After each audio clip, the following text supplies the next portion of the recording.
Assalamu alaikum, my lovely audience. Welcome to my another vlog.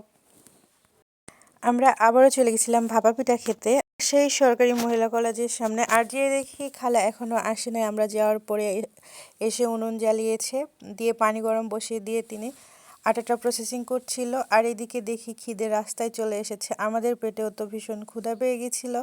তাই তো আমরা চলে গেছিলাম ভাপা পিঠা খেতে। কিন্তু পাশে দেখি আর একটা ভাইয়া রাস্তায় খিদে নিয়ে চলে এসেছে। বিষয়টা ইন্টারেস্টিং লাগলো, তো আপনাদের সাথে শেয়ার করলাম। আর এখানে এখন আমি শেয়ার করছি আপনাদের সাথে ভাপা পিঠা বানানোর প্রসেসিংটা, যেভাবে বানায়। তো খালা আটাটা বাড়ি থেকেই রেডি করে নিয়ে আসছিলো, তারপরে এখানে এসে একটু পানি দিয়ে ভালো করে মেখে নিচ্ছিল। আসলে ভাপা পিঠার আটাটা যত ভালো প্রসেসিং করবে, যত ভালো আটাটা হবে, তত ভালো পিঠা হবে, পিঠাটা তত ভালো লাগবে। এটা ভাপা পিঠার আটাটা অনেক ভালো করে রেডি করতে হয়। আর ওইখানে ছিল গুড় আর নারিকেল, সব রেডি করেই নিয়ে আসছিল। আর এদিকে গরম পানি বসিয়ে দিয়েছে, পানিটা ফুটলে তারপরে পিঠাটা দিবে। তো আপনারা দেখতে থাকুন, যারা ভাপা পিঠা কীভাবে বানায় দেখেননি কখনো, তাদের জন্য আজকে আমার এই ভিডিওটা। তো খালা ফার্স্টে আটা নিয়ে নিল, এরপরে উপর দিয়ে গুড়টা বিছিয়ে দেবে সুন্দর করে। গুড় দেওয়ার পরে ওর পরে আবার একটু আটা দিয়ে দিচ্ছে। এই যে দেখেন কত সুন্দর করে পিঠাটা বানাচ্ছে। এখন এর উপরে দেবে একটা মজার জিনিস, সেটা হলো নারিকেল।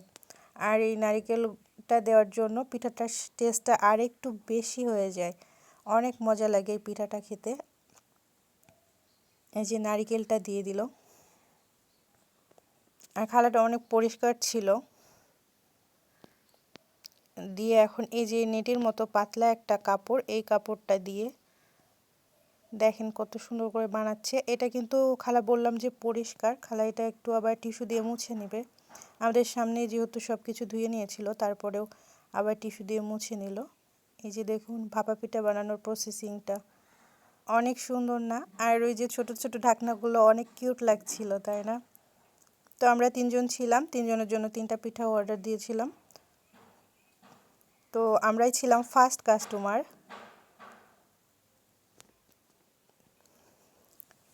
আর আমরা ওনাকে বলেই ভিডিওটা করেছিলাম, ওনাকে বলেছিলাম যে আপনার ফেস দেখাবো না, কিন্তু আমরা ভিডিও করব পিঠা বানানোর। তো উনি রাজি হয়েছিল, দেন আমি ভিডিও করছিলাম। আর আমরা এখানে গরম গরম ভাপা পিঠা খেয়েছি। আর পিঠাটা আমরা বানানো পুরো প্রসেসিংটা দেখেছি। আর পাশে ওই যে খালারে একটা বোন, উনিও চিতই পিঠা বিক্রি করে, মানে এখানে অনেক ভালো বিক্রি হয়। আর ওই যে পিঠা হলো, এখন পিঠাটা আমাদের সার্ভ করবে। এত গরম পিঠা, পুরো গরম গরম ধোয়া ওঠা ভাপা পিঠা, দেখুন কত সুন্দর হয়েছে। নারকেল আর গুড়ের কম্বিনেশনটা অনেক ভালো একটা লুক এনে দিয়েছে। আর ওই যে একটা মিষ্টি বইয়ের ফটোটা ছিল, এটার একটু মজা নিচ্ছিলাম। দেন মহিলা কলেজের এই পাঁচিরটা একদম পুরা মার্কেট বসিয়ে দিয়েছে পুরাতন কাপড়ের।